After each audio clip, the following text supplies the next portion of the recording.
Good evening and welcome back to the Thursday, May 1st, 2025 regular meeting of the school committee. We have just returned from executive session and I would invite those here in the studio to rise for the Pledge of Allegiance. I pledge allegiance to the flag of the United States of America and to the republic for which it stands, one nation, under God, indivisible, with liberty and justice for all. All right, so first thing on our agenda tonight is public comment. I do not see anybody here for public comment. So we will move into our public hearing for school choice. So I would seek a motion to open the public hearing. Motion to open the public hearing? I'll second. Okay, and all those in favor? Aye. Okay, so we are at, do you want to talk about school choice? I sure will. So I did create a slide on school choice for this evening. Each year, school committees across the Commonwealth have to decide whether or not they're going to participate in a school choice program for the upcoming school year. If you're already a participant, you don't have to vote annually. We in Hopkinton are not participants in school choice, nor have we ever been during my tenure. So if you are choosing not to participate, then you need to take a vote before June 1st.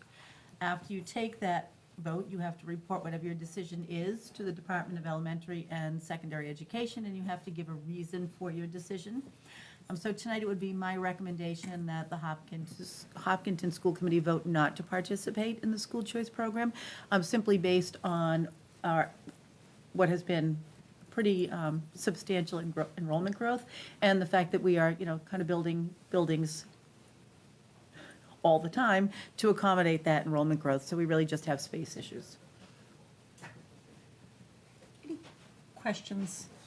I have one question. If we opted in and 50 kids in other districts wanted to come here, we have to take them.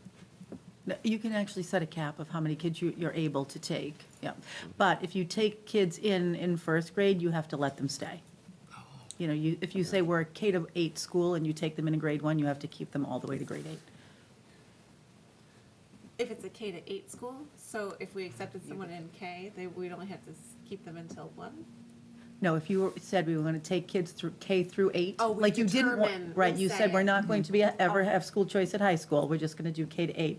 If you admitted a student in grade 1, you'd have to keep them through the 8th grade. I interpreted the K-8 school, imagine like, oh, well, our schools are Oh, 2 or no. 3. Okay, No, thank what I'm you. trying to say is you can select a grade band if you wish. And Holliston does neighboring districts that opts in are Holliston and Mendon, Upton. I'm just curious, do we know how many students Holliston takes in from other districts that they have? No. I don't know. I don't, but I do, I remember right around when I moved into town, there were a significant number of kids from Hopkinton choicing into the Holliston schools. I had heard that there was a point that a lot of kids were going there. Our schools have come a long way in that period of time. Do they have the enrollment issues? I mean, our schools are all stuffed. Do they have empty seats? I don't believe they have the Yeah. enrollment issues that we have. Okay. Yeah. Yeah. And it would not be financially beneficial for us if we could find a few seats. I don't think it would be financially beneficial to Hopkinton to do that. Okay, so we're not voting on this until later in the meeting, is what it looks like. Unless, is there any reason not to move that vote up, just to keep it with the discussion? No, I think once you close the public hearing, you can certainly vote. So it does not appear that there's anybody that wants to speak on school choice. So I agree. I would entertain a motion to close the public hearing. I move to close the public hearing.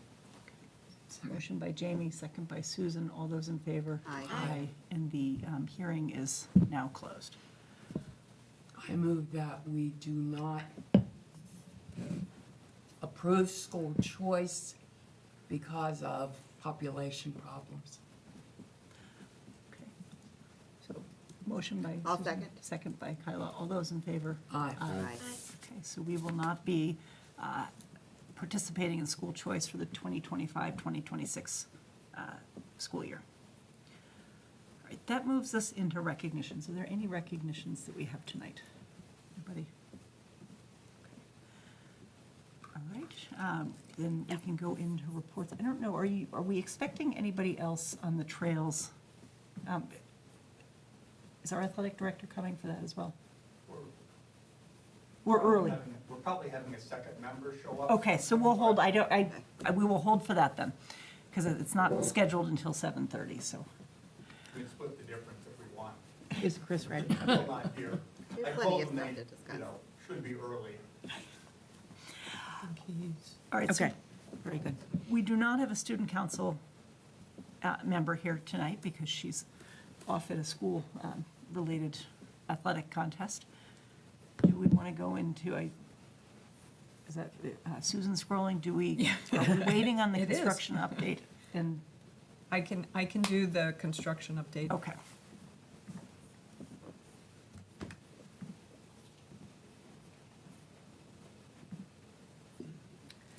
Okay, so this is the project dashboard for the month of March for the Hopkins project. And just jumping through what you normally hear, safety, there were no new safety incidents this month. Schedule, running right to the bottom, the final completion, school being ready for students is slated to be August 21st of '26. The project is on budget with no issues. Our commitments to date is at 87%. And in terms of FF&E, technology, and security, we are in the process of procuring network switches, access points, and the classroom technology through Dr. Ghosh. And the proposals for the removal and reinstallation of projectors and access points will take place during the summer of '25. Just again, looking at our site, the yellow is the existing school and the play area, and you can see the red around the construction fence around the active construction site. Some of the activities to see, you can see the progress along the west elevation, as well as the roof decking along the north elevation in these pictures. The CMU block wall inside the gym and the roof membrane at the top of the gym. The air vapor barrier on the exterior walls of an outdoor classroom, and more of the CMU installation in progress in the interior.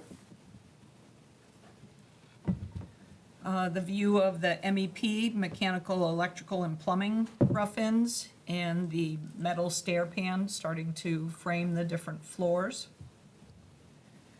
So the progress this month, continuing the light gauge metal framing for both the interior and exterior walls, the exterior sheathing installation, the air vapor barrier installation, the roof membrane installation at the gym, the MEP rough-ins at both the first and second floor, the CMU block wall installations, seismic clip and bracings, as well as the metal stair pans. Next month, continuing that air vapor barrier, window installation will begin, the brick facade on the exterior will begin, the light metal gauge framing at the first and second floor, more of the MEP rough-ins, the fire protection piping installation, and slab prep work and slab-on-grade concrete for the gym and the multi-purpose room. And the concrete for the stair treads and remove the temporary stair tower will all happen in the next month. Looking at the change order update, you can see the change order total requests for the month were $32,000, consisting of site lighting adjustments and the addition of the rectangular rapid flashing beacons, which are those flashers for students or anyone at a crosswalk, they can press the button. The total construction contingency, current pending and estimated change orders from January is at 8%. So the budget update, looking at the architect's expenditure to date, is at 71%. Our owner's project manager expenditures to date is at 38%. And the construction contract, less the retainage, is at 20%. Moving into Charleswood, there was a meeting with the Conservation Committee this week for a discovered stream. The project is trending 8.6 million under budget as of the February estimates. And the next major milestones, the bidding of the building on May 14th, following by the construction award. Construction will begin in June and July of '25. Street improvement bidding will begin in June and July, and that actually will take place in the summer of '26. And looking again at this schedule, which has not changed, which is always good news when the schedule does not change. And that's the update. I have a question about, you said Charleswood, a stream. Was that discovered? What, So it was a stream that along some of the neighboring houses, they have an underground drainage pipe, which then was discovered at the access point to Charleswood. So they went back to the Conservation Commission with their plans around how to work around that stream. will it increase our costs? No, Okay, good. yeah, Susan, the quarters are calendar year. yes.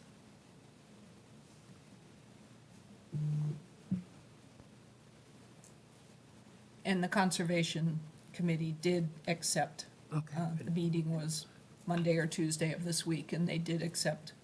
because I can't It was remember. the same time we changes. were doing interviews, so we couldn't be there. Somebody was telling me about it. It's like, they knew. I told them, and I thinking, no, I don't think they knew, or that would have come up in discussions Yeah, before. so they did everything the right way. Right. Very transparent, back to the Conservation Committee. Right. Explained exactly how they would work around. Excellent.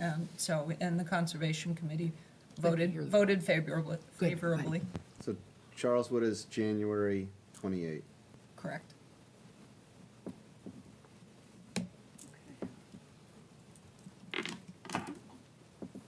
We can move into, is that, move into the superintendent's report?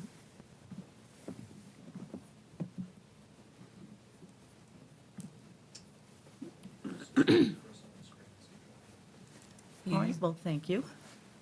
Oh. Is he trying to, Do we- looked like he was trying to talk. Hi, Chris. Is, Hi, We see you, Chris. we can't hear Can you. you, can you hear me as well? Now we hear you, yes. All right, awesome. Do you want Do- to? If there were Yeah, we any can let further him go questions, first. I'm happy to answer them. Does Bob need me to get off of that television? No? Okay, very good. All right, Chris, we're going to let you go ahead and re-talk through what you presented at the last meeting that will allow the committee to take a vote. Okay, did you have the slides or do you need me to put them up? Hold, please. I can do either way. Do you want to jump off? I sure will, yeah. All right, do you, Dr. Kavanaugh will jump off if you want to put them up? Okay.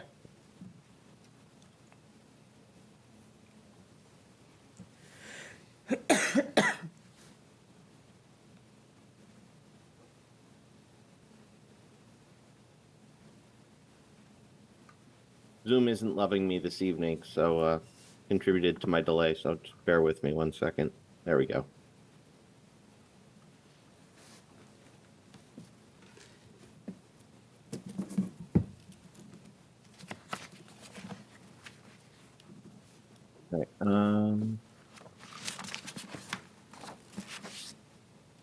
Are you able to see that? Yes, can we? Okay. Yeah, there it There is. we go. So, I can see it, but we can't um, read it because it's very Yes, it's fine. very small. So, some of this is a repeat, so I'll go somewhat quickly. If you'd like me to expand on what I said last time, I'm happy to recover it. But in short, last time we talked about the differences between the ways in which we send you information. So this is a snapshot of the budget that you receive every month with the invoice package when it's included in your warrant package. It highlights where the overall Hopkins project budget is at. And as you look through it, the really important thing to take away at a high level is really the bottom line. And when you look at this bottom line, it really talks about the different parts. So the total project budget that was authorized by the town of Hopkinton, you have any transfers that have occurred, that's always sort of neutral as long as we don't have new funding sources. Committed is the contracts you've already entered into. Spent is how much of those committed costs have been spent so far. And left to spend is how much of those committed costs remain to be spent. So this available is really how much you have available to pursue something else. But I want to sort of, there's some caveats associated with that. So when you break that down, as I have here, across the various categories, the ones that I show in yellow, so the owner's project manager, the other administration, architecture and engineering, miscellaneous project costs, and furnishing and equipment costs, those are really things that are still reserved for specific purposes. And I could go into great detail about what those purposes are, but that's not really what tonight is about. What tonight's about is to discuss the two blue areas, which are what's available to really pursue something else. And I talked last time about the different ways that we forecast risk as it relates to a project. So these are the same slides I showed you last time. We have a change order log that we look at every month, and we include it in the monthly report that we give to the school administration. And that estimates both pending change orders that we've received from the contractor and our ballpark estimates of change orders that we have not yet received from the contractor, but it's been indicated that there could be costs associated with that. So those are costs that are associated with actual line items that we can identify. We also have to do a little bit of fortune telling. And so we do what I call ballpark estimating, and that is to assign a value to something that is, I want to be in the ballpark of how much it's going to cost. I might be too high, I might be too low, and generally we have a fairly good track record of, for everyone that's high, we have something that's low, and so we end up in the general area. One of the ways that we'll forecast something like change order risks, so those are change orders for things we haven't discovered yet, is we'll take a multiple, in this case 6%, of how much remains to be spent in your construction contract, and we'll say that's the potential that could come up in terms of change orders as we move forward. We find that there's certain activities in change orders that are more risky and certain activities that are less risky. So more risky would be something like when you're doing foundations. You might discover an unforeseen in the ground, and that might have costs associated with it. We didn't find as many, so we're able to lower that forecasting percentage from where it started down to 6%. That 6% is just of what remains to be spent on the construction contract, and we find that that's a fairly useful metric for looking forward. We also met with the school administration and discussed some other risks that we think are out there. We know that as we get into some of that CONCOM compliance, we might have to do a little bit of extra work, and so we assigned a line item there to cover some of that extra work that could come up. That's something we've seen in the past with Marathon and other projects that have CONCOM issues, because you can't always see how that will fall. We also know that tariffs are a real thing. So we took the owner's technology and other budgets, and we assigned sort of a 5% value of that budget for potential tariff costs that could come up, just so that we're not committing that available money to some other purpose. We want to make sure that if something comes up, the money will be there to spend.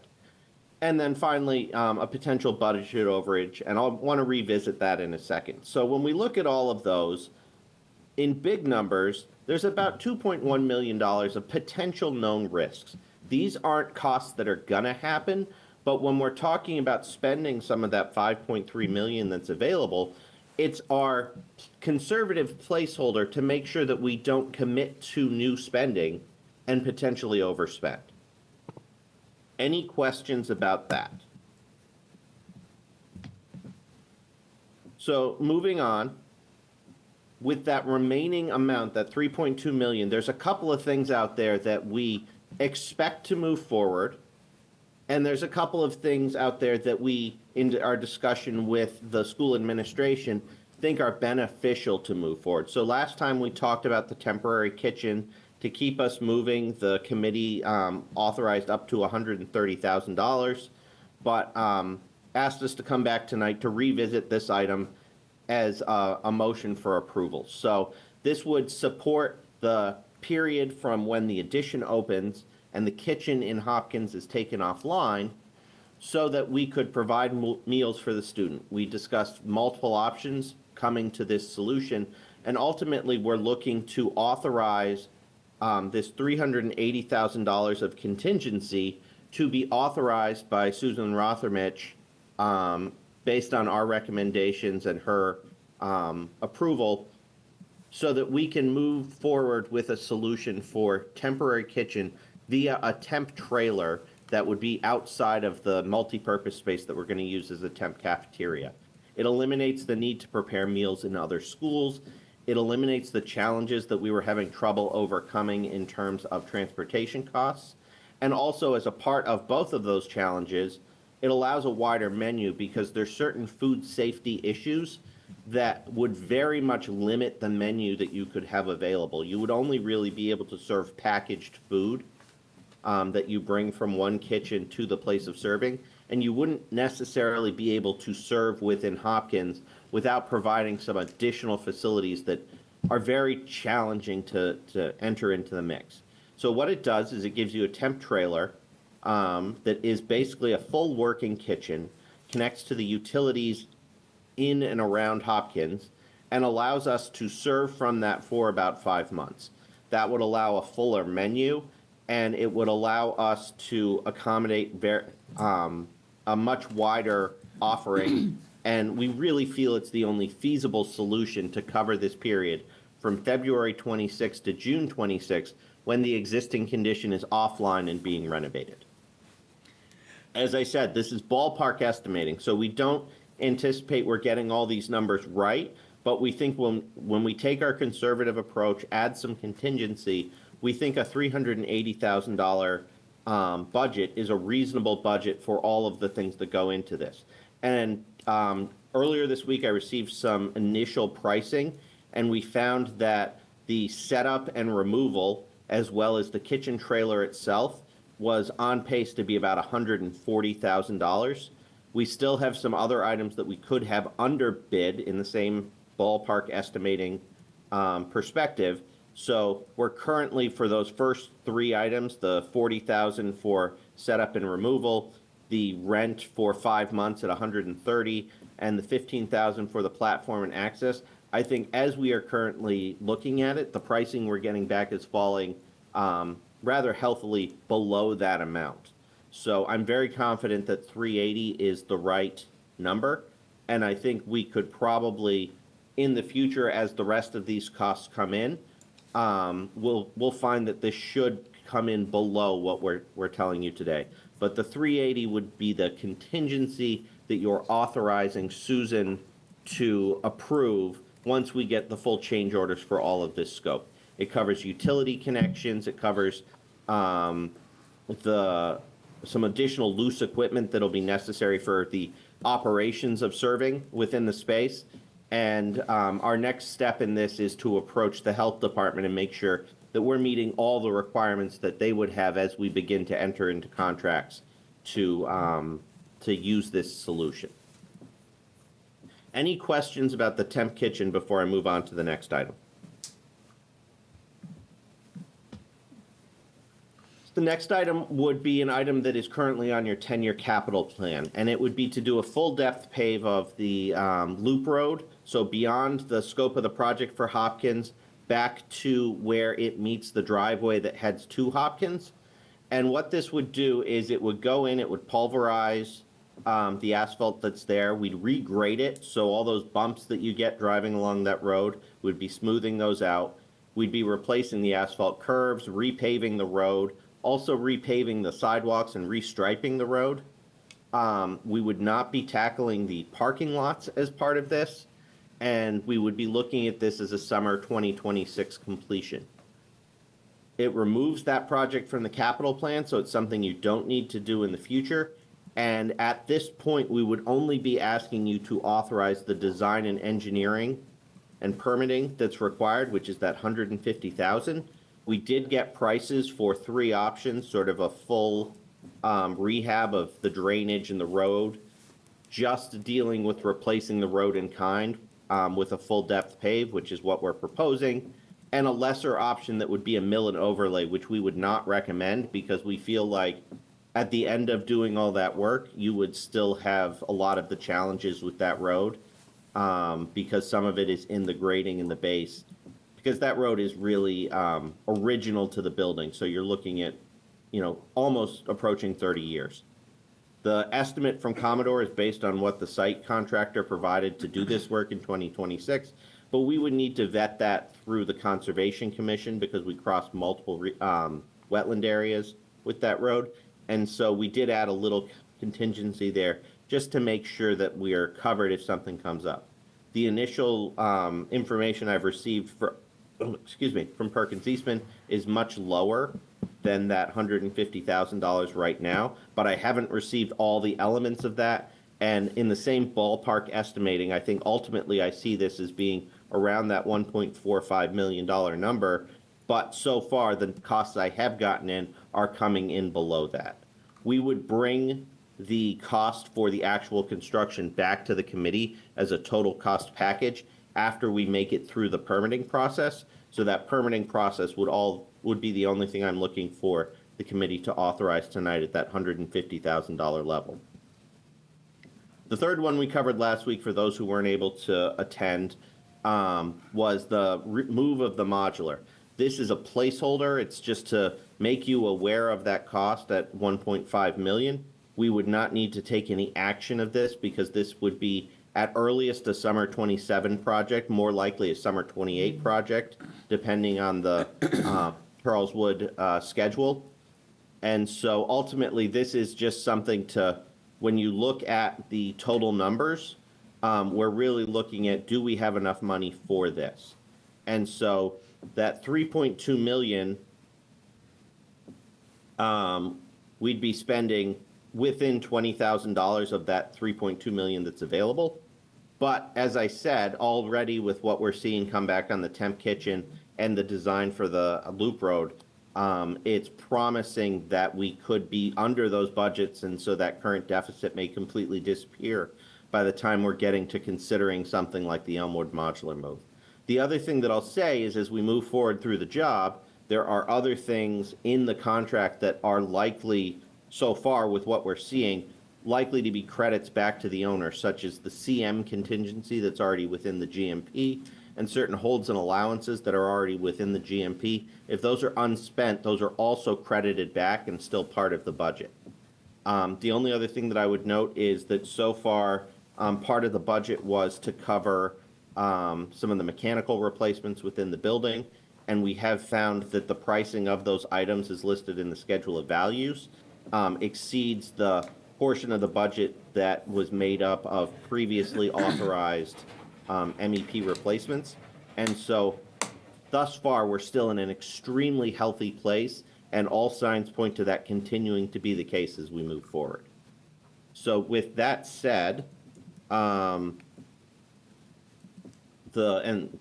I had another slide that sort of talked about the items that are in the budget now. So we're almost at a 60% of the what our forecast change orders would have been versus what we've actually seen. So that's promising. You can see there's a significant amount of money. I think it's about $2.1 million of GMP holds, allowances, and contingencies. So if we continue to track below those targets, that's credit that potentially comes back. And we are looking at other items in the future, such as the replacement of the existing boiler, cleanup of the existing conditions in the classrooms, some of the ad hoc wiring that was put in to support some of the technology upgrades, and cleaning that up so you don't have as many extension cords or loose cables in the classrooms. And potentially, if it's an option, when we come back to do the modular, you could have enough money remaining in the budget to address something like modernizing the elevator, which was one of those items that we looked at early on, but we chose not to pursue because it was VE at the time. But if we continue in this positive trajectory that we've had, there could be money that remains to pursue those. So we, Vertex, continue to track those items so that we have opportunities available should the school committee choose to pursue them, to take items off their future maintenance needs. So with that, I'll stop sharing, and if there's any questions, I'm happy to answer them. Yeah, Chris, I had a question on the 150, so that's about 10% of the spend on the Loop Road paving. Is that Correct. typical, that permitting and design is about 10% of the total spend on a project like that? It's probably a little higher, but the 10% is about where an MSBA project overall falls, when you look at it holistically, but it does increase the smaller the project gets. The Loop Road has some uniqueness to it. If I was just talking about surveying and designing the road, then I'd be much lower number. But because we have the Concom permitting, I have that a little bit higher to deal with the potential that there's some wetlands regulations that get us into trouble there. I've already gotten some of the numbers that I expected to be higher in, like the surveying came in under 30,000. I would have expected that to be a little bit higher. The civil number, I believe, is going to come in a little bit lower, and I think the Concom's going to come in a little bit lower. So I'm trying to set a target that I think is reasonable to cover what's going to be out there. But ultimately, this is going to be based on the actual cost that we're continuing to negotiate with the designer. And Perkins has had, on both projects, a very reasonable approach to those additional services. They haven't been, oh, you've got this money, so I'm going to make sure I'm going to spend it. They've been giving us fair prices for the scope that we've been looking at. Got it, thanks. And this was, Susan, this may be a question for you. This was part of the capital plan to do the Loop Road? Correct. So this is kind of outside of the Hopkins expansion and addition? That's right. It was an additional ask, but when we talked about it, there was a discussion that hopefully we would be able to cover it with the With Hopkins the project. Hopkins budget, okay. Okay. And spending 150,000 on design and permitting, I know in the scope of the whole project is minimal, it's nothing, but is that typical that, would we not go through with it? I don't want to spend No, 150 if we're gonna sit there and say, hey, there's a million problems. Yeah, or- we would go through with it. Yeah. It's something that. Has to be done. That road is in Yeah, dire need. yeah, okay. Yeah, and Got it. and the sidewalks, Got it. they're in terrible condition. Yep. How old is that road and those sidewalks? Well, that's original to what, a 1999 building? Yeah, 27, 28 years, Okay. Yeah. maybe a little older. And that whole loop road is solely the responsibility of the schools? It is technically a driveway. It Okay. is not a public road that the town is responsible for. Does that go all the way up to where the HCA and it goes to Hayden Row? Correct. Are those roads built to like state standards for roads, or are they just, So I don't know the answer to that because I don't, yeah. they're Yeah. not technically built to states, or it would be town standards. Usually the town has a standard for a road that they'll accept. A town like yours is very familiar with developers who build roads that aren't quite up to the town standards and that town meeting doesn't necessarily want to accept. We would not be trying to replicate town standards for a road here. We would be trying to replace in kind. One of the cautions that you should be aware of is that if you try to expand the scope of this road, We also potentially are gonna, I think we cross the wetlands or are adjacent to the wetlands in at least 3 locations, possibly much more. And so the more that you are exceeding replace in kind and creating something new, the more that you're likely triggering the current wetlands regulations with the work that you're doing. And one of the things that's necessary is for us to study this from a wetlands requirement perspective. The price from the contractor is based on some assumptions they made, but they may not have assumed all the things that would be required by the Conservation Commission and the Wetlands Protection Act in order to move this forward. So that's, I'm building in a little bit of buffer there, just in terms of readily being able to approve new things that come up by setting the budget as I did. So the number of years we got out of that road is pretty good? You know, again, I would say that we have to keep in mind that it is a driveway as Yeah. opposed to a public road, so. Yeah, because all those heavy buses, but one of the men from the conservation seems to want to say something.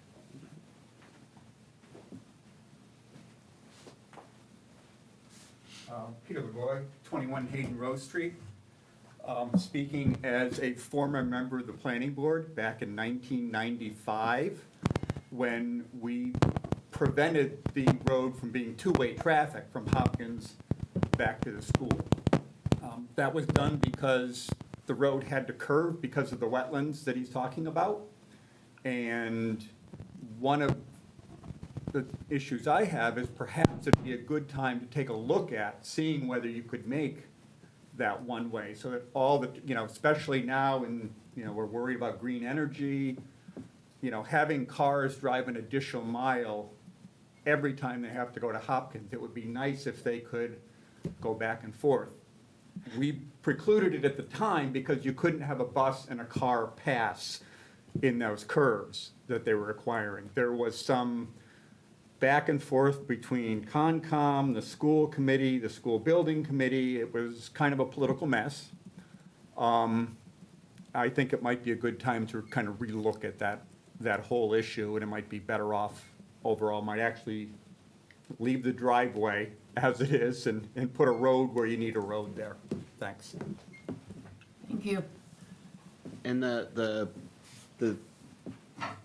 replacement is, sorry, sidewalks and the driveway. Correct. Okay, all right, got it, thanks. And it's replacement in kind. We're not seeking to expand or contract the road at this time. One of the things that we need the design team to confirm is how much we can affect the drainage structures before we trigger modernizing the drainage structures. And that has potential to create significant increases in cost. But that's based on a designed and engineered study, not me just sitting here saying, oh yeah, we're gonna do that or we're not gonna do that.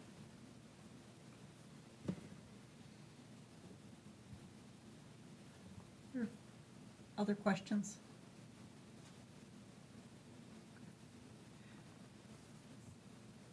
So looking for down, because this is down item B, somebody would like to make a motion. I move to approve the budgets for the temporary kitchen, estimate of $380,000, and design, engineering, and permitting costs to repave the loop road of $150,000, and to authorize Susan Rothermick to approve the final proposals. Okay, motion by Jamie, is there a second? Second by Susan. All those in favor? Aye. Okay, so thank you for bringing that all back again this week, appreciate. Happy to. And if you have any questions about either of the two projects that I apologize for missing your recap, but if you had any other questions, happy to answer them. Otherwise, enjoy your evening of committeeing. Great, thank you. All right, so let's go back to bring the trails forward. Mr. Lugoy, if you want to come up, and Mr. Person, and you, okay. We have plenty of room. I sit in the comfy chairs, buddy. Not your first rodeo, is that what you're saying? Been here once or twice. He knows his chairs. welcome. Thank you very much for Thank you. reaching out to us to come have the discussion today. Yep, so I'm Peter Lagoy, 21 Hayden Row Street, Chair of the Trails Committee, the newly formed One Trails Committee for Hopkinton. We're here tonight really for two purposes. We've got a project that we're looking to get started, and it's on school property, and it's been in the works for quite a long time. I think probably most of you weren't on when it first was started. So I want to provide an introduction to that project, or some information, and answer any questions. And then also, as part of our work, we do have some slides, but probably not necessary unless you've got them. But as part of our new committee, we want to start doing listening sessions with folks who have an interest in trails, both positive and if you have concerns, that as well. There we go. Yeah. So you can go to the second slide. And the other thing I want to mention just briefly is there's fitness equipment that we're looking at putting in that, again, your quote-unquote clients, students and faculty, are the ones who are likely to be using that stuff. So next slide. And this is going to be a somewhat hard-to-read map, but basically, we're looking at putting a trail in going from beside Field 11, which is near the, probably 100 yards from the center trail, and then that will go through to the new Chamberlain Street extension that's going on. That will be a stone dust path. We're in the process now of doing the notice of, getting the notice of intent ready to go to the Conservation Commission, which is sort of what's the prompt to get in front of you folks, because I didn't want to go in front of the Concom with you folks going, you know, wait a minute. The purpose of the trail is to allow residents from that area to walk through to school, kids to walk through to school, and then also provide a walking path for the town. There's another section of trail we're doing at the south end of Field 13, which is off the, what's the center trail there that goes down to Chamberlain Street. So there's a trail going from that center trail over to the new Chamberlain Street extension on the south end of Field 13.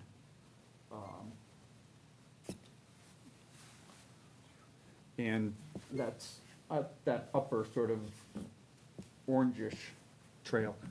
That trail is going to be attempt to replicate like an old cart path, an old farm road. So we're not surfacing that at this point, but the idea is that the cross-country team will find it, will use it. We're actually putting in, there's 2 bridges that need to go in there. They're going to be a little wider than our standard 32-inch wide bridge to accommodate, you know, the large cross-country teams that we have in Hopkinton, which is a nice feature.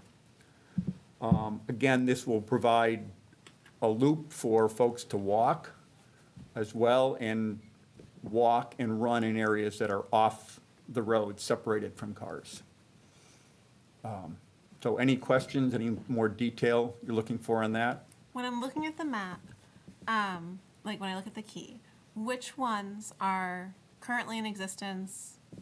Like, are these all in, like, you know what I mean? Like, which ones are current, which ones are planned? It might be easier if I just got. You might need to yell. Yeah, true. So this is the loop road. This is Field 13. This trail over to, and this dirt here is now actually built road. This trail is dirt, but it's been put in, but 2 bridges need to go in. This is the part that will be the Woods Trail / Old Farm Road cart path.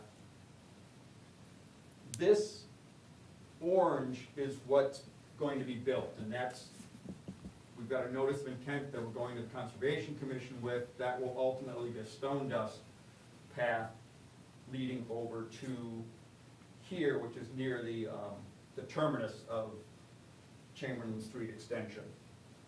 There are these other trails in here that are already existing. We're moving a couple of them slightly. Go back to here, was requirement on the part of the developer to put some of those trails in. Some of it, for example, the Stone Dust, the idea is that they could have put sidewalk down Chamberlain Street to get the kids down to the existing center trail and have that be a route to school, but thought it was better in everyone's interest to put it in this location. From our perspective, it's a possible entrance to get us into the Berry Acres woods, which is the woods to the west there and down to the Lumber Street business district.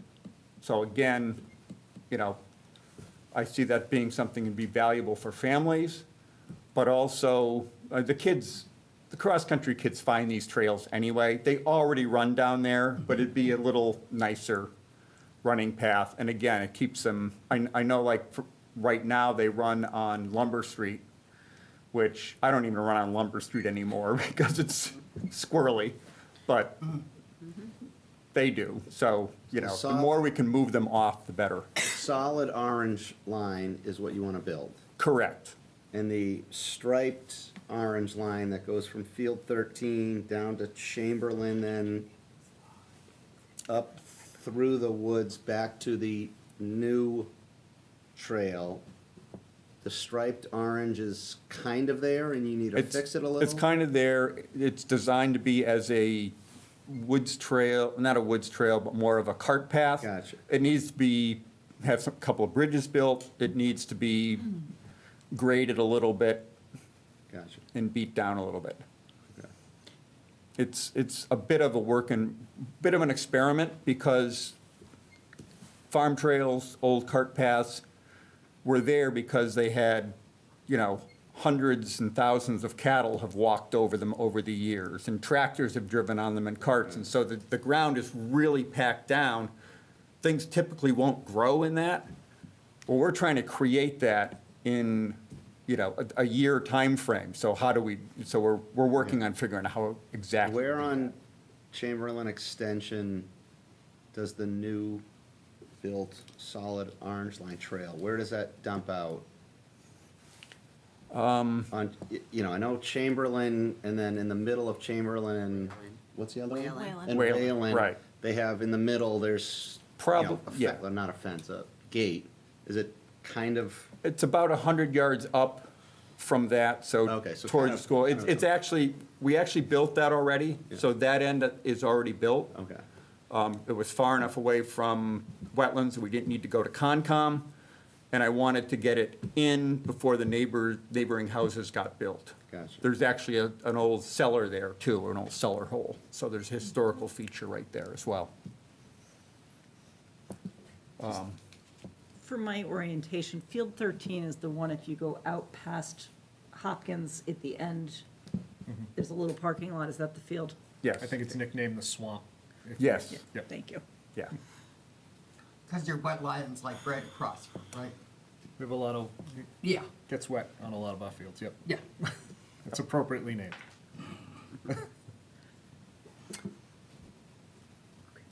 Any other questions on that? So you're mostly here to talk to us about that solid orange Solid line orange, right. going from the 100 yards south of the terminus of the Chamberlain Extension development, going up past Field 11 towards, up to Loop Road? Correct. Yeah, that's the piece that we're going to the Conservation Commission with. We've already gone to conservation on the other ones, the other pieces. Who pays for all this? They're CPA-funded projects, Community Preservation Act. Next slide, moving on. Briefly, just wanted to point out, through the town's participatory budget, we got fitness equipment. Location for that equipment is across from where the middle school trail comes out in Center Trail. So again, about probably 200 or so yards down on the the first center trail. That, 3 of the pieces, the balance beam is not in, that's back ordered. But there are 3 other pieces of equipment that are already in. Scout did that on Thursday, Friday this week. After spending, a substantial amount of time in Tim's storage. He didn't even yell at me too much. I was very appreciative of that. looks good. That's I going saw it in, this we're morning. working on it. Yeah, doesn't it look nice? Yeah.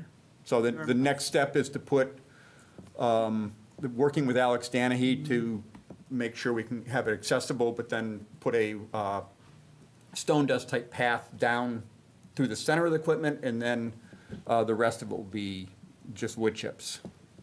So that's in progress, not quite there yet, but on the way. The final thing, and we can go to the next slide, is really the last item here, ideas and concerns. And I put these others up just because these are topics that you may have heard about, have come up at other times. And so there was talk about a trail going from Hopkins up to EMC, and I know part of that actually got built. You know, what I talked about earlier, it'd be nice to be able to extend this trail that I presented all the way down to Lumber. I think there's some value there. Been talk about other trails, but our real purpose here is to be kind of a listening session as we're a new committee now. There's been some issues with Trails Committee, so it's like, okay, how do we move forward? So part of that is going out to different committees and saying, you know, what matters most to the school committee with regard to trails, and what value? How can we best benefit the committee? And just sort of hearing any thoughts you may have on that, the value of trails for your user groups, students and faculty, basically. So, thoughts? Two thoughts that popped up, that you touched on already, but that I really like. One is increasing the accessibility to walk to school. I love, also, speaking of true accessibility, that you're working with Alex Danahy.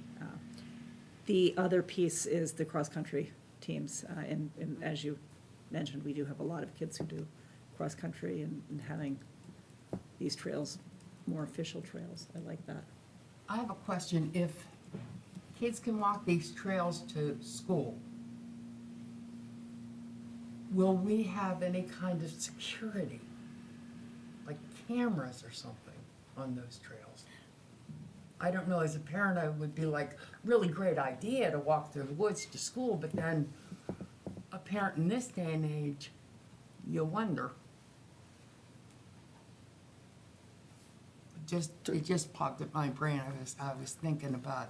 So I think security is something that we've always been Yeah. kind of concerned with in relativity to the trails. I guess some of our concerns is, you know, we're hanging signs to not use school property during school hours.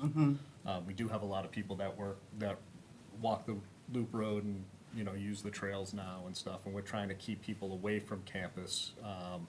Is there concern about adding more trails to campus, leading people in the direction? The concern for walkers, I go right to inclement weather, right? So we Yeah. don't maintain, the schools don't maintain the trails. Right. So in the wintertime, if they decide to continue to use those trails, it's kind of at their own peril. You know, hopefully not peril, but you know what I'm saying. It'd be a great place for snowball fights. It'd be a great place for snowball fights. So those are, you know, and I think the schools are a supporter of trails, but those are always kind of our concerns, is how do we keep our campus safe from, you know, it's great for our Hopkinton residents to use it, and we encourage that, but as these trail systems grow and connect, it brings in, you know, there's a lot of outside people that will want to come in and use those trails, you know. I think another concern of ours would be, does this become kind of a hub for parking? If I'm not familiar with trails and I'm looking for a place to park, and I look on a map and say, school's got to have plenty of parking, right? There's So those are the mistaken- concerns that really, yeah, good luck to them. They better get there early, but those are the concerns that we in the school district kind of talk about as we're talking in our, you know, monthly safety meetings and things like that. I did have a chance to talk to Deputy Chief Enroll and Matt Santoro, and I think they share some of those concerns. Security-wise, children walking on the trails without any real supervision from the school. So those are some of the concerns that have come, at least in my direction, as these things have come about. I would say the trails are a lot safer than walking on Hayden Row Street. I mean, However, people see the kids on Hayden Row. Yeah, so I think, Because I'm yeah, thinking about that really, really horrible element in our world. yes, and I think that's the way that I would probably suggest that's the way our police department would look at it as well. It's Yeah. the really horrible element. The worst of us. Yeah.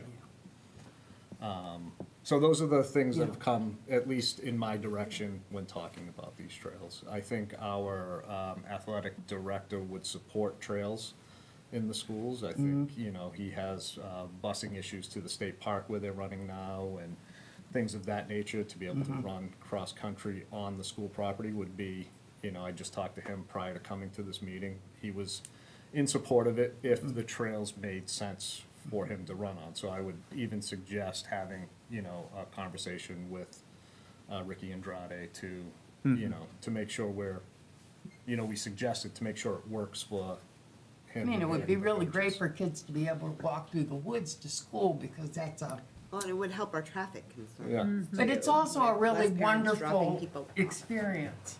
it is, yeah. Because I used to It's a- take my students out on the trails and then we'd read transcendentalists and stuff. Yeah, we're utilizing one of the trails now as the Hopkins project goes on. That trail that comes out at Field 10 now. So we've gone through and kind of made it a little wider or safer without removing anything, just kind of moving brush and leaves and stuff like that. So it looks like a walking, you know, a place you'd want to walk with a group of children, so.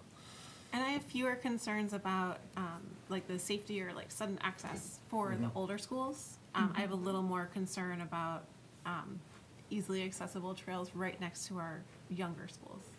Agreed. Because I know one of the items on the list is like around Marathon and Charleswood. So that would be something that I would worry about more than all the trails near the middle school, high school, Hopkins.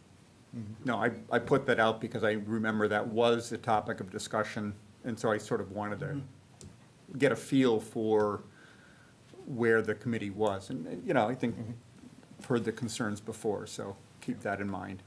Are there any ways that have been thought of in terms of mitigating some of the safety concerns? I don't know, other trails that may be near schools or Well, I would start off by saying that it's a high perceived risk yeah. and a very, very, very low actual risk based on the evidence that's out there. You know, and it falls into two categories. People get very concerned about that with regard to school and regard to kids, but typically, bad people don't like being out in the woods. It's not their favorite place. You know, we see that a lot too with the concern about, you know, what about trail going in near my house? It's gonna increase access to crime. It's like, well, again, no, people who use the trails in the morning are not seeing criminals walking with flat screen TVs going by them. It's not a concern. Having said that, we did have an issue on Echo Trail, which is away from the school, so a slightly different issue, dealing with someone who was tagging a bench that we had out there. I can't remember what he was writing on it, but it wasn't particularly appropriate, and after washing it off 3 times, I finally talked to the police, and they put a camera on it. So there are ways of doing that. Did they If a get kid the guy? ever, Yeah, you catch a culprit. Did they? No, we catch him didn't. out? Although I did get a panic call from my son who was going down there to fish, which you're not supposed to do, but he's older, to say, you know anything about that camera? Actually, yes, I do. But, you know, in the case of a trail, certainly if a kid walked down and felt at all uncomfortable, or, you know, hey, there's this person there, I think that would get some pretty intense attention fairly quickly, and, you know, that could be addressed at that time. But as I say, I think in actuality, it's not, it's much less of a concern than the perception is. I think if we were going to talk about trails around Marathon and Charleswood, one, we'd need to really know all the ins and outs of the design, and we're not quite there yet. But also just understanding all the logistics around what barriers are in place, like what's the fencing, who maintains it, all like those questions that could eventually come up, and Agreed, yeah. Yeah, Well, the one that is been used is there's been a cut through from Blueberry over Right. to EMC. Yes. That's very close to and that all is, that. that's going in as a sidewalk. Okay. So, I mean, that'll be between two houses, maybe, maybe a little patch of woods that it goes through, but yeah, mostly. yeah, that was sidewalk. last town meeting, I think, right? Yes, Yeah. two time meetings ago. 2 ago. Yeah. What's the cell service out in the middle there? Like if you got into that, Cell service is typically fine. Yeah. in that. Yeah, that was crossing my mind. A lot of kids would have cells. Well, I was thinking if somebody tripped and fell, or, Oh. just Yeah. ability to access emergency services, or, Yeah, pretty easy access. None of the trails are particularly long. When we first put them in, I had a discussion with Ken Clark, who was the safety officer at the time, and we kind of talked about it and said, yeah, I don't see it being an issue in terms of access to anybody who had any sort of emergency out there. It'd be really easy for them to get to that person. and for people to be able to call for help. Yep. So any other things that you'd like to see trails do? I mean, concerns was my next question. We've kind of gone through a bunch of that already, so. It's sort of a concern, but also something I'd like to see done, especially if we're encouraging the kids to be running, if the trails are labeled clearly, so that if someone gets injured, they can say, I'm on, versus I'm on a trail in the woods. So if they're named. Like and mile then there's markers almost, or? something, like Yeah, some that kind of sounds bad. identification system, so that it's easy, Yeah, if they have a way of contacting, that Yeah, they I can mean, we're- express where they are. we're looking at naming trails, the ones that go over to Chamberlain. Planning Board or maybe Open Space has the primacy on the initial names, but we'll be working with them and then bringing that to the Select Board to get them officially named. But yes, that's, in part of the process is getting names for the trails. The one I call the middle school cross-country course, I was told by the middle school? By one of the cross-country coaches, that the kids all call that the Fern Glen Trail, so that will, Fern Gully. Fern Gully, okay, that's right, yeah, so that will go as its official name, Like that. yeah. So how can we best communicate with you going forward? These type of meetings, if we're, the idea would be if we're thinking about something, I'd want to be able to kind of preliminarily bring it to you folks to kind of say, hey, what do you think? Concerns, good idea, bad idea, and why? So I would say the best way to communicate with us as an entire group would be to reach out and which was scheduled you to bring, whatever the presentation would be that you want to discuss in a meeting like this, just because we can't talk Right. with open meeting law Okay. outside of the meeting. And if I could, I would just suggest, even prior to that, if we could connect somehow and just kind of go over what you're looking at. That way, when they bring me here, I know, I can You know what they're anticipate talking questions. about? All right, one final thing is just wanted to, again, at the 10,000-foot level, talk about other, I think, trails that may be of interest or issues that may be of interest to the committee. So for example, we're considering putting a trail in at Legacy South, and this is out probably a couple of years. Walking trail, probably a mile trail, but one of the really cool things about Legacy, and Peter Mezit, we've been working with him on doing the walk. Chuck Joseph and I have been working with Peter. He's very interested in the educational aspects. One of the things we have here is because that's an old nursery, there's a spot that you can stand there on this, where this trail would go, where you can see 8 different conifer species, which is pretty unique. There aren't a lot of places you can do that in Massachusetts. And obviously, there's other nursery stock and wild stock sort of in these areas. So there's some educational opportunities. So, I think that might be of interest. We're also looking at putting in, not fitness type equipment. We can't call it exercise equipment because that wouldn't be allowed under the conservation restriction, but we're going to be putting like logs and things for younger kids to crawl on and walk on. And so the thought is to do that out in the Hughes Field at some point. So, again, things that will keep you aware of, but won't necessarily bring to your attention. It's not directly on your ground. So that's it from my perspective. I think what we heard is, concerns and a little bit about access and security, and just be careful when we're looking at the trails and putting stuff in to make sure you're aware of what we're doing. Thank you. Okay? Thank you so much. Thanks. We are going to circle back. I did want to just say for folks who are watching at home,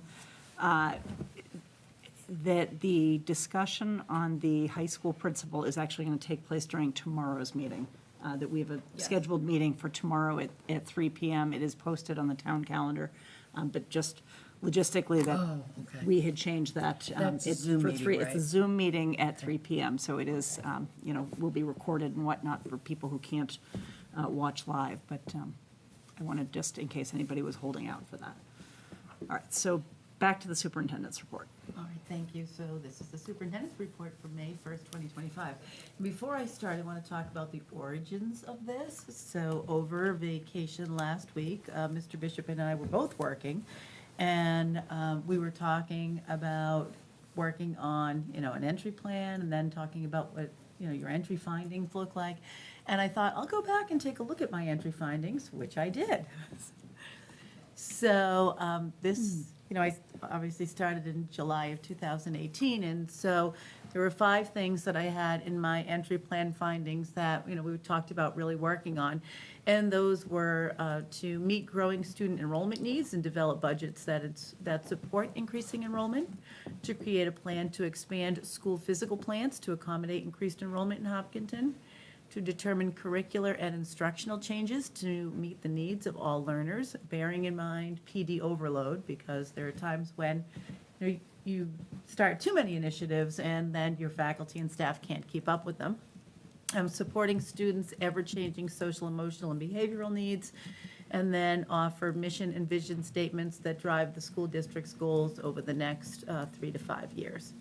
So starting with the first one, meeting our kids' enrollment needs and developing budgets to support that enrollment. One of the things I did was I went back and said, how many kids did we have in the 17-18 school year?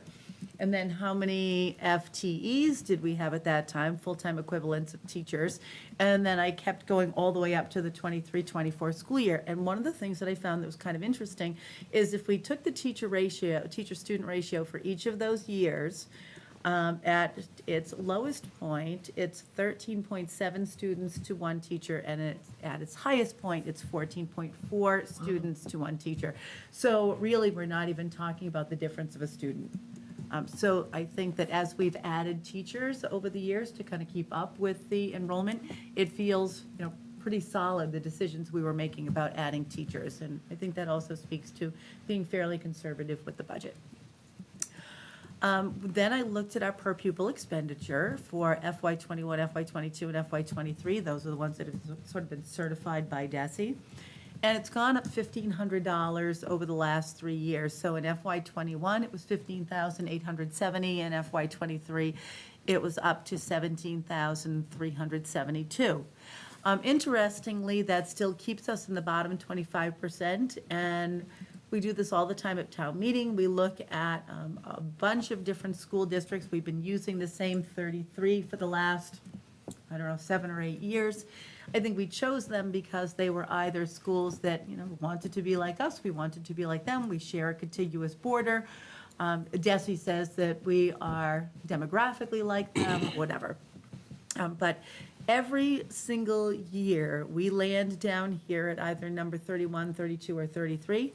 We are always vying sort of for those bottom three spaces with both Shrewsbury and Ashland. This is FY '23 data.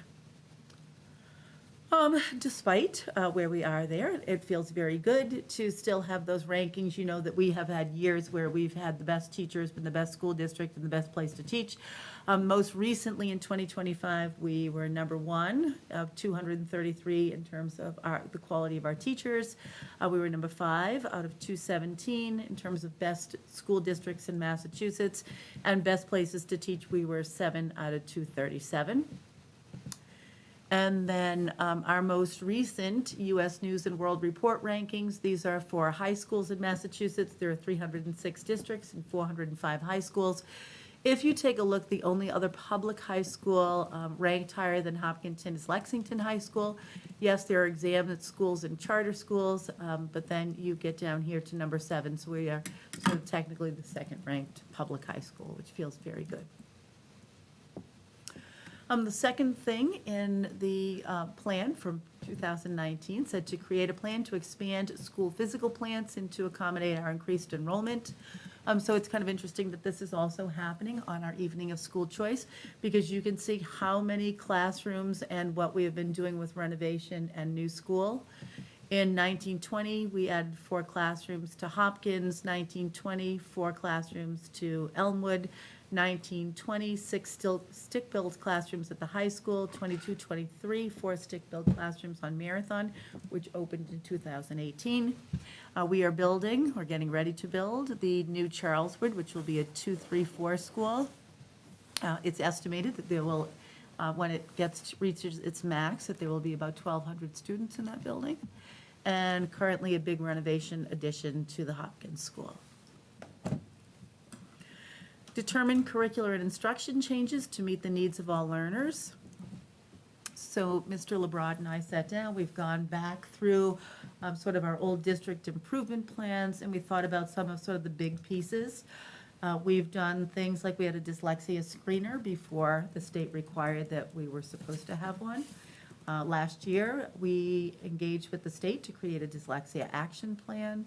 We have foundations in K-3, Hegarty Pre-K to 1, UFly, which is the University of Florida Literature Institute, and they have a program for kids that helps them with phonics and phonemic awareness. It grows their decoding and then ultimately grows their comprehension. Geode's Decodable, that's not, although it's not created, it's not sold by Wilson, it is linked to Foundations in terms of content. Disciplinary literacy 6 to 12, we've done a ton of work. Shelley Moran has done Number Corner for us, and I think you'll see some really great growth in math tonight. Last year, we started for the first time middle school math 6+. We've done a lot of work with specially designed instruction, with co-teaching in grades K to 8. We did a renovation of the White House. We launched MTSS. We've had the CVTE grant several times. We are now implementing Curious Science, grades K to 5, which is a nice program because there's literacy embedded there. And Curious Science is really roll up your sleeves and also do the science. And, you know, the MCAS test has changed to measure that. Children Discovering Justice K to 5, also with literacy embedded. In Mr. Bishop's school, Vision of the Graduate. The high school senior capstone project has evolved.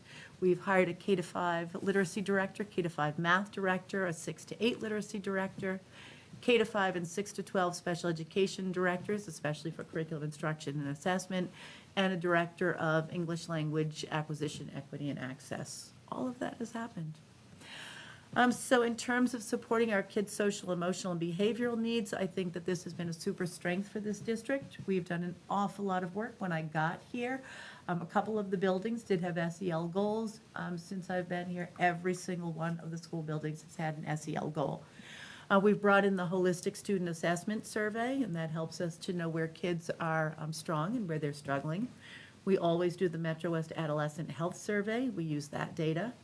We have implemented positive behavior interventions and supports, PBIS, lots of SEL, an Empower program.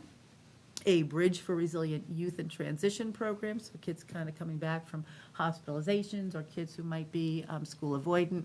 We have the BRIGHT program. Culturally responsive indicators and observable practices, the CRI-UP, which we've talked about many times. Restorative justice training that happens over and over again, and that has been entirely grant funded.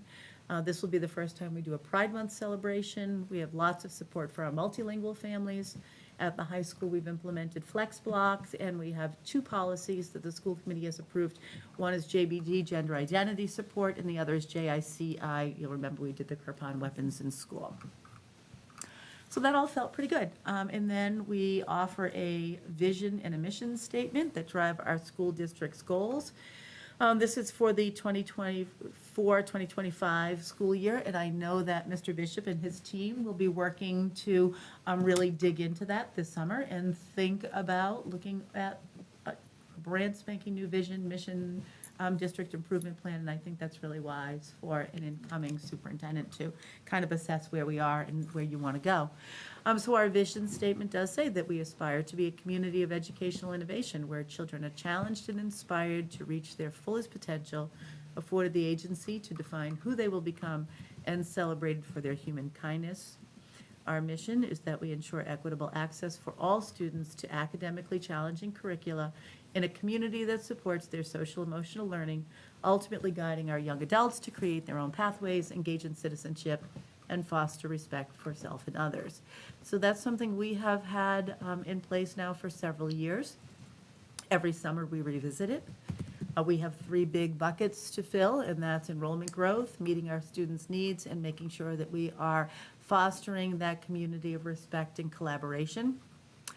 We have defined all of those, and I won't read them to you aloud, but we have a rationale for each of those buckets. And when we build our district improvement plan in our SIPs, we make sure that they are always in line with this. So what does the data say? How are we doing? I start here with grade 3, 4, and 5 mathematics achievement levels, and you can see where we've been from 2021 to 2024, and it feels really good that our scores are going up every single year. The growth that we're seeing from, say, 21 to 24, when you look at grade 3, 76% of our kids are here, and 65 were there. We've hit the 80 mark here in grade 4, and we've hit the 81 mark here in grade 5. That feels pretty terrific. And so when we look at grade 6, I thought it might be interesting. So grade 6, 7, and 8, we're seeing the same great growth in math. And, you know, we wondered, well, how do we compare when you look at other districts that we would consider to be high flyers? So we kind of look at, we very frequently in Massachusetts, we joke about the W's, and that would be like Weston, Wayland, Wellesley, and we say, what are they doing? So when we look at our DART comparison in mathematics, Hopkinton is the orange line. It feels good that we're really keeping pace with our counterparts in Wellesley, for example, in grade 6, with Wayland in grade 7, for example, and with Weston in grade 8, for example. So our math scores are way beyond where maybe we anticipated they would be. The instruction is really at super high levels. If we transition to ELA, you can see that by the time we get to 2024 in grade 6 and grade 8, we are really having sort of our best year ever. That feels wonderful.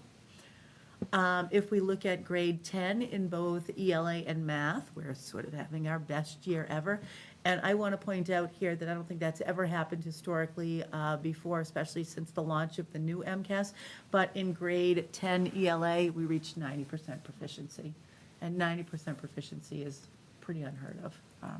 You know, just given the fact that, you know, it's very natural for kids to have reading deficits, for people to have reading deficits. So getting to that 90% feels amazing. And I want to really thank the English department, I think, at the high school, and the math department, all the departments, because through disciplinary literacy and through the investments that they have made in looking at student learning data and kind of redesigning instruction and thinking about drilling all the way down to individual kids, that's how you get these results. I don't want to not talk about grade 7. Grade 7, we looked at 2024, and we were really taken by surprise because the year before, in 2023, we thought, you know, wow, look at how we're doing. We hit that 75% marker when, before we were not even hitting 70.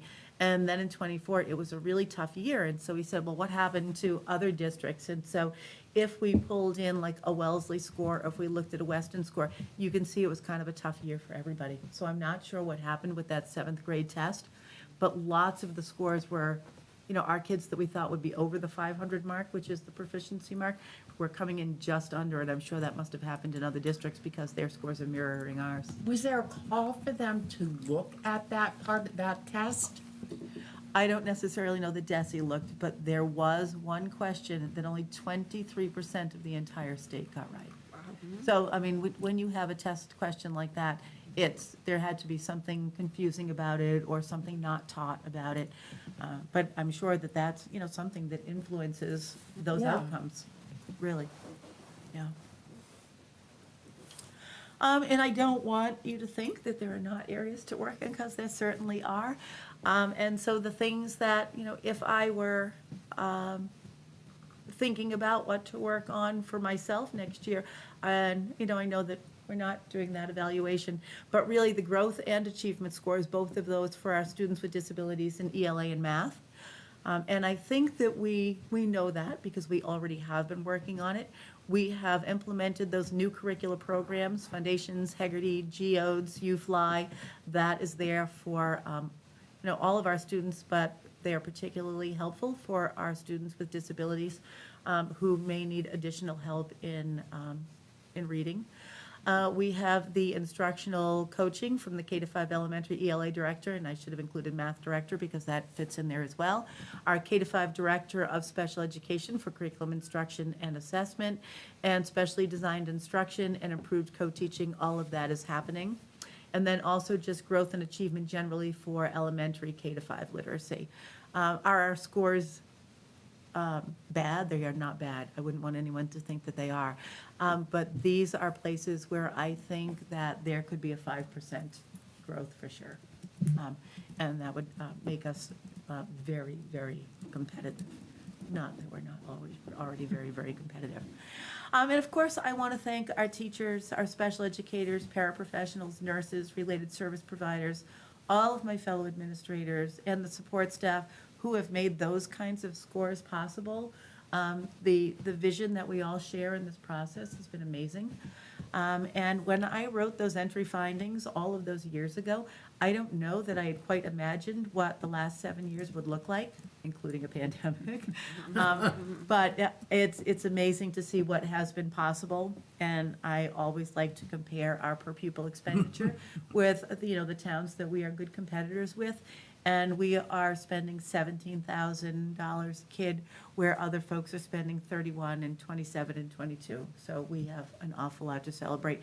And I think we owe that to all of the people who work so hard, and our families and our kids who also work really, really hard in the district. So it's been kind of a nice trip down memory lane looking at all of this for me. And thank you for indulging me. This isn't your last meeting, is it? No, it's not. But this just came up over I mean, vacation. a lot of meetings. Yeah, and I had time to think about it, so it's really kind of a Because you brain didn't dump. have to do all that planning for next year. Yeah, that's right, and it was vacation week, so when teachers and kids aren't here, it's a lot quieter. That's all. Great, thank you. Any questions? Okay. That then moves us into the school committee chair report. Payroll warrants S25020 and S25020A have been approved. Do people have liaison reports? Pizza party for CPAC this Saturday, Saturday, yeah, 11 o'clock, I think. They have an indoor and an outdoor option in case it's raining. yeah. Oh. I think the indoor option may. You think it's all right? You know what, I feel like we have these beautiful weekdays when people are in school or at work, and then we get to the weekend. It's a different story. Good thing we're building outdoor classrooms. All right, so we have done new business items A and B. That brings us into item C, which is the Hopkinton High School Drama Scholarship. Dr. Kavanaugh. Okay, so there is going to be a great series of these, and what we are asking for is, the school committee is requesting that the town treasurer allow us to authorize payment for 2 drama scholarships here. They are $500 each, but we'll be doing that all the way down with all of these scholarships, so. Okay. And we do this annually. Yep. So do you want us to vote each one as we go We along, do or need to you want- vote each Yep. one individually, yes, All unfortunately. right, move to authorize payment of 2 drama scholarships for $500 each. Motion by Kyla, second by Chris. All those in favor? Aye. Aye. Move to authorize 2 Mary Roach scholarships for $75 each. Second. Fabulous. Do you want to say anything about that before we? No, I just think that this is a wonderful one, where It is, yeah. historically, it was the highest GPAs for the students when they were at the Elmwood School. But since we no longer know that, you know. Yeah, yeah, okay. All right, all those in favor? Aye. Okay. All right, that brings us to the Lou and Kathy White Scholarship. Move to authorize payment of the Lou and Kathy White Memorial Scholarship in the amount of $500. Okay, motion by Second. Jamie, second by Susan. All those in favor? Aye. Brings us down to item F. Move to authorize payment of the Annette Joyce Floor Memorial Scholarship in the amount of $500. Second. Motion by Jamie, second by Kyla. All those in favor? Aye. Aye, and that passes. STEM Scholarship. Move to authorize payment of the STEM Scholarship in the amount of $5,000. Motion by Second. Jamie, second by Kyla. All those in favor? Aye. And that brings us into nurse negotiations. Okay, so you know that there's only one bargaining unit left with which we need to establish a successor agreement, and that's the nurses. Hopefully, we can get started on that process very soon, but we do need one school committee member to sit in on those negotiations. Do you have any preview of when those might be taking place for people to think about scheduling? I don't. I did talk to HTA President Becky Abate recently, and she did say she had a lot on her plate, but I'm hopeful that we're going to get that started prior to the end of the school year. You know that their contract technically runs into August, so they wouldn't be working without a contract. But it does feel good to get things underway, at least for now. For that, yeah. But likely after school in the afternoon time when we typically would. Yes. Do that. And the one thing that we might also want to think about is that, you know, that I finished on the 30th, but so too does Abby Hanscom, who oversees the nurses. So there will be a change in student services director, maybe in the process, or if we are fast about it, not in the process. So So- would I be don't know probably if we ideal. want to dump that onto a new student services director.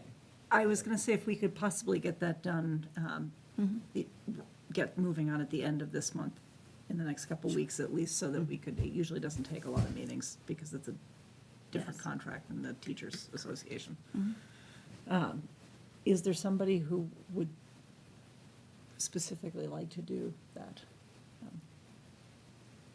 I'll do it if nobody else will. Okay. All right. Thank you, Susan. Did you want to do it? Okay. All right, They're so, getting a $5,000 pay increase. My sister was a nurse. so is there a motion to appoint Susan? I would move to appoint Susan to serve on the HTA Unit C Nurses Negotiation Committee. Thank you. Second. Motion by Kyla, second by Jamie. All those in favor? Aye. Okay, and that brings us into the, we already did the vote on school choice, so that brings us into the vote on custodians union contract. All right, thank you. So we have successfully negotiated with the custodians, and they have ratified the memorandum of understanding. And so tonight, that's what we're looking for you to do also, is to ratify that contract. Maybe just a couple of highlights. One is that we have increased the time for people to make a grievance from 5 to 10 days. That works both ways. They have 10 days to file the grievance, we have 10 days to respond. So we kind of appreciated that. There was a little bit more flexibility in terms of work hours on our behalf.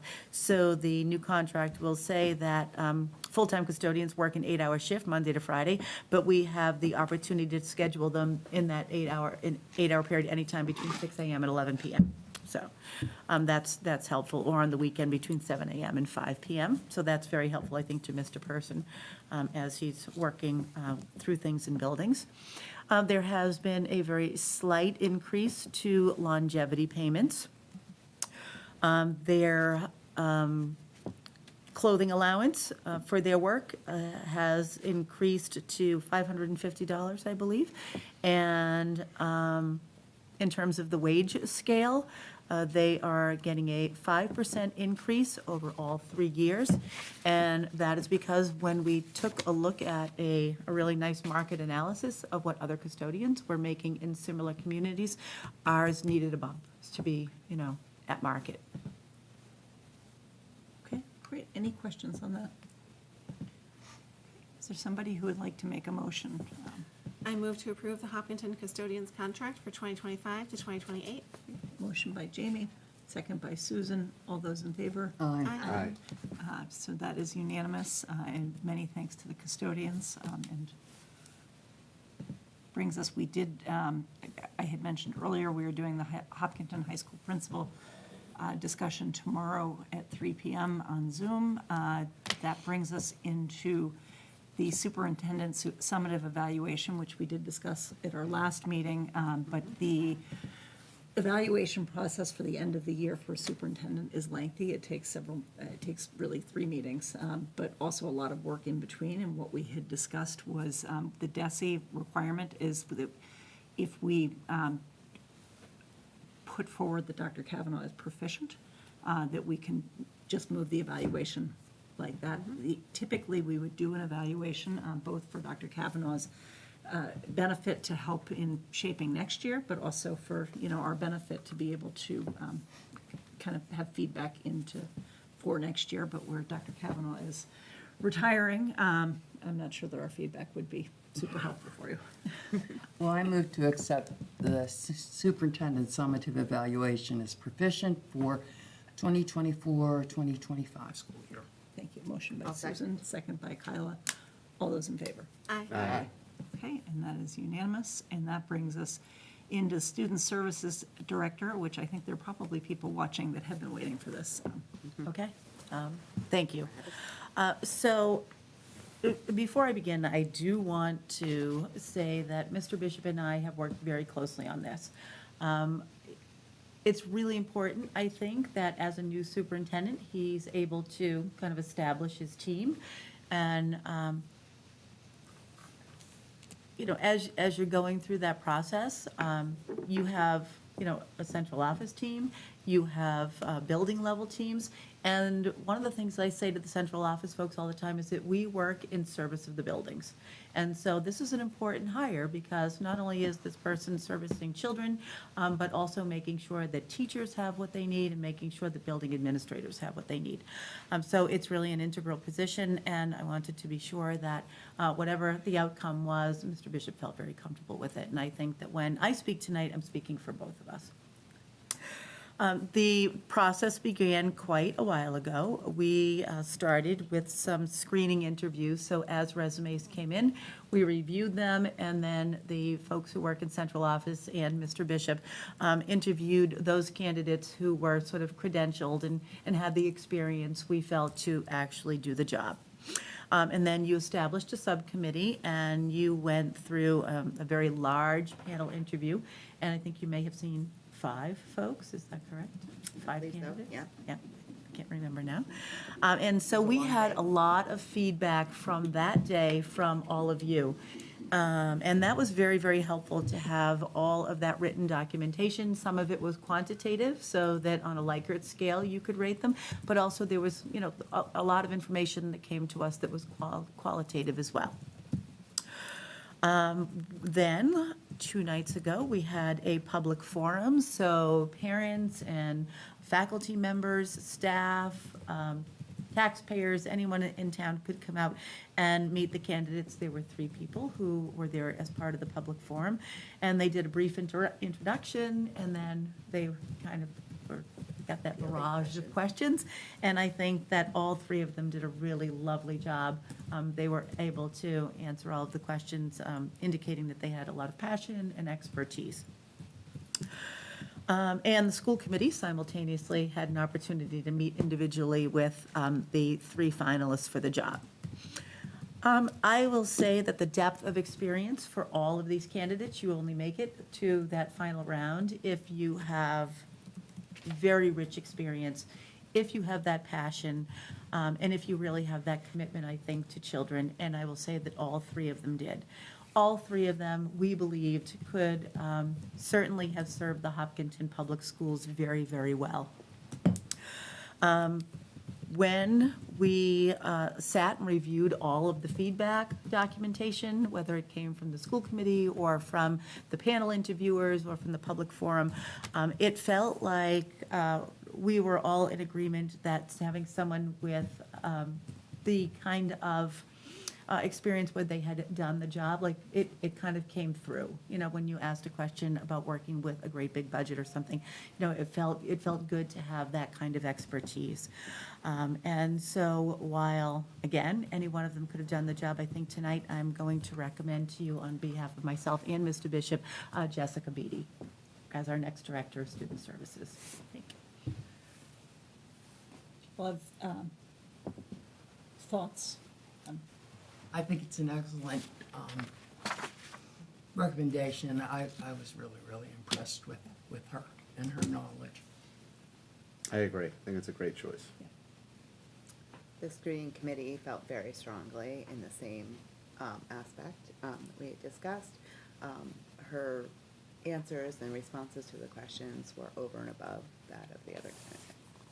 She was thorough without talking forever. I didn't feel like any of her responses were lacking substance, and she was really thoughtful. The other 2 candidates were also very thoughtful. It felt like Jessica's approaches fit more naturally in with Hopkinton. So I would agree with all of that. I did think all 3 were excellent candidates and appreciate all the work that went into the screening committee to bring those 3 forward, but I also felt very strongly that Jessica rose to the top of that crowd. So is there somebody who would I would like to move to approve Jessica Beatty as the Student Services Director, contingent on successful contract negotiations. Thank you. Motion by Jamie, I'll second. second by Kyla. All those in favor? Aye. And that is unanimous. So we will look forward to hearing on the contract part of that. All right, so we do not have old business here. We have the items by consensus. Okay, the superintendent, I recommend the school committee approve the items by consensus as outlined in your agenda. I move to approve items by consensus. Motion by Jamie. I'll second. Second by Kyla. All those in favor? Aye. And then I would seek. Oh, I have one thing. Yeah, go ahead. For our next meeting dates, Yes. May 15th is actually before the election. That is correct. We actually had that conversation Okay. last time. I was like, it's Yep. still here saying it's on, It, it's a yep, reorg. so it will not be a reorg, it'll be a regular meeting, or the following meeting after that will be when we reorganize. So, and our next meeting date is actually tomorrow, which was not known when this agenda was put together. I was just like, oh, And Monday and Tuesday and possibly Wednesday, but we're hoping not Come on, Wednesday of Monday, next week. Tuesday. I feel like it's a 2-day town meeting. Okay, Heard it could be less. That would be lovely. I would be shocked if it was a one-nighter, but, Me too, but all right, is there a motion to adjourn? I move to adjourn. Okay. I'll second. All right, all those in favor? Aye. And we are adjourned at 8:38. I do want to note that we came in ahead of our Yes. schedule here, so that's, It was a little sketchy there for a while, but we. yeah, I felt like we were a little behind there for a bit, too. We kind of flew through. It's always nice to be concise. Well, we were thoughtful on the things that needed thought, and the things that were, oh, we've lost a couple of them.